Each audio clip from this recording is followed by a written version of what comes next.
But we're going to go right now to the table. Bob Brown, Kyle Howarth. Let's get rocking and rolling. Here we go, guys. Come on, Bob. Gentlemen. Good, Kyle. You got this, buddy. Now, I've been talking to some other Australians, Ryan Bowen, Right. And Ryan said that Kyle is the number one 90-kilo guy in Australia. I've heard that this match could look like mine versus Jerry. With Kyle coming in, Bob going out, it could be a grinder. Here we go. Keep position. Here he is. Pretty similar. Strap. Actually, out with formation. Bob looks like he pulls kind of like he's got a little bit of a King's move done. Yeah, he has for quite some time. And it's basically just a pronation, open top row style, heavy on the lat drag, a lot of back pressure, high knuckle pronation. I believe Kyle's on the runner right now, so what that means is he incurred an elbow foul at the beginning of the match, and the match continued because he didn't gain advantage. So once he needed to pin Bob to get the win, since it went to a strap, he will restart the match with 1 foul, 2 fouls, and you lose the match. There it is. Very similar setup to me versus Jerry Caderet. Yeah. Let's go, Bob. Hold your grip down. Watch your rotation, Bob. There you go. Come on, Bob. Wrist, Kyle. All right, guys. Here it is. Ready, go. Uh-oh. Get that elbow down, Kyle. Let's go. What are you seeing, Jason? I mean, it looks like I've played many times with Bob. And he's got a really good sticky thing here. That's a move that Bob likes to go to. I've seen him crack pretty much everybody's wrist. Well, right now, who is getting the most fatigue on their arm? Is it Bob? I think it's going to be fatigue. Elbow off the front of the pad. Winner. Wow, so we got 2 fouls for Kyle. 1 round for Bob Brown.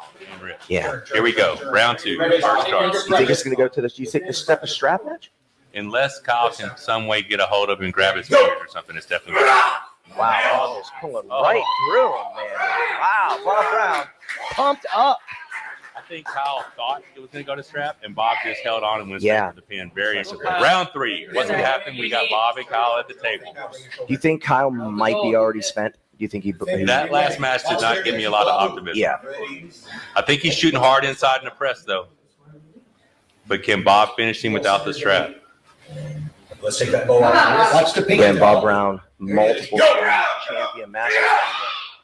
Strap match. Now, that's what I expected to happen in round 2, and I think that's what Kyle expected as well. Yes. But I think he backed off just a second, and Bob hit straight to the pad in round 2. He was able to get the strap here. Can he do anything once he's tied to the pronation of Bob Brown? Yeah, I mean, it's weird because they always say the strap favors the stronger man, but in this situation where it might be just a stylistic thing. Well, okay, what that is, I've always heard that my entire life. The fat favors the strap favors the stronger and man. The fat. Well, that's what they say. In this instance, Bob does have the stronger back pressure and the stronger pronation, so it is applicable, right? Often people consider, when you talk about strength, you're talking about raw power. It's strength in specific muscles, and currently right now, Bob has the strength in the right muscles. Yeah, I totally agree. Uh-oh. Really nice dive there. Elbow off the front of the pad. 1 foul. So what the difference is, if the elbow comes up around the perimeter, just up in the air, it's a runner. But if it comes off the front, the side, or the back, you have now gained an advantage, and that is a stop the match foul. Right, and that's just something that people didn't understand, some of the calls and the private, previous Monster Factories. And again, okay, here we go. Sorry, buddy. Again, Kyle looking to set that wedge, maybe try to fatigue Bob's pronation here. I think this is all Bob Brown.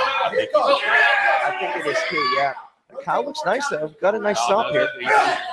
Who's getting more worn? Who's getting more worn? And then Bob has a transition. Man, yep. I think at this point, Bob just looks awesome. Watching those elbows, though, for Bob. Watch those elbows. Yeah, Bob, gotta be careful. Does there, yeah. A little bit more purchase. And I think he lost it right there. No, he's coming back. Oh, I like what Kyle's doing. I like what Kyle's doing. Oh. I do too. Oh, I didn't like that transition. And John Brzezinski style press for Bob Brown. Congratulations. That's a super match right there. Wow. Very impressive. And a 3-0 sweep for Bob Brown.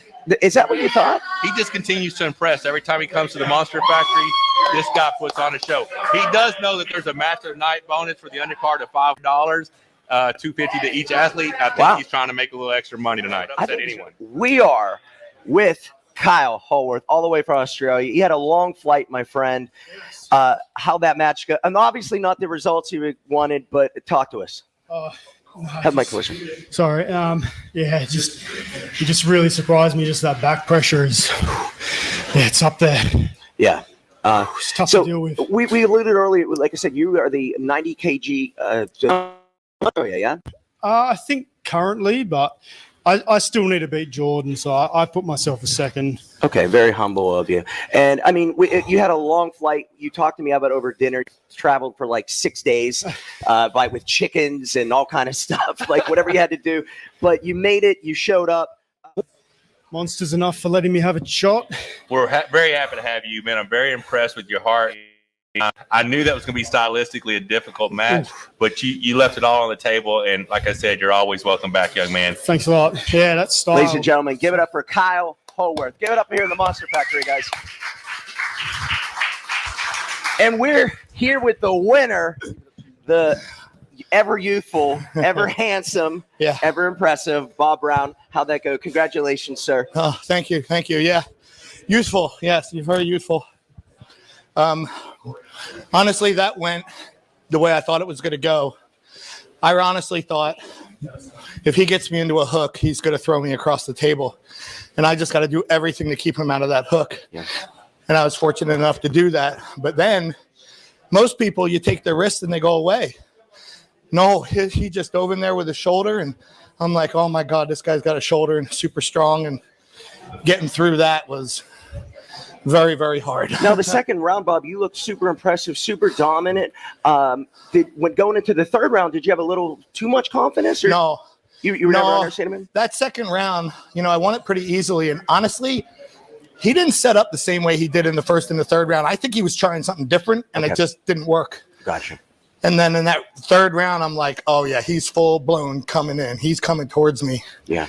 And very impressive performance, Bob. I've been there many times, and there is a certain degree of once you get the stop, you're just in it for a war, right? You're going to fight to the very end. You know you have the advantage, the leverage advantage.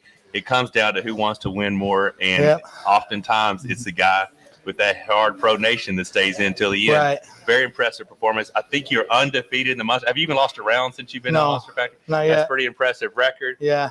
Thanks again, brother. We'll always have you back. I think we're going to get Mrs. Monster in here for some super chats real quick before we go to round number 2. Thank you very much. Thank you, Bob Brown. God bless, brother.